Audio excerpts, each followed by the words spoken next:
আসসালামু আলাইকুম ওয়া রাহমাতুল্লাহি ওয়া বারাকাতুহু।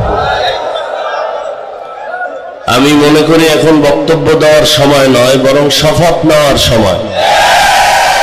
হযরত পীর সাহেব হুজুর চরমনায়ের হাতে হাত রেখে শপথ নিতে হবে যে দেশ স্বাধীন স্বাধীন বলে আমরা মনে হয় ঘুমিয়ে আছি, নতুন করে আবার জাগ্রত হতে হবে। সৈয়দ ফজলুল করিম রহমতুল্লাহ আলাইহির মতো কাফনের কাপড় হাতে নিয়ে ময়দানে আবার অবতীর্ণ হতে হবে। জুলুমের বিরুদ্ধে আন্দোলন একবার নয়, বারবার ময়দানে আন্দোলন করতে হবে। দুই গরুয়ে ধান খায়, মালিক বেদ দিয়ে এক গরুর উপরে যখন বাড়ি দিছে আর একটা গরু দৌড় দিছে, বলে তুমি দৌড়াও কেন? এর পরের সিরিয়াল আমার। অতএব আওয়ামী লীগ গেছে বলে লাফানোর কিছু নাই, শিক্ষা নিতে হবে। জুলুমের পরিণাম ফল এমনই হয়।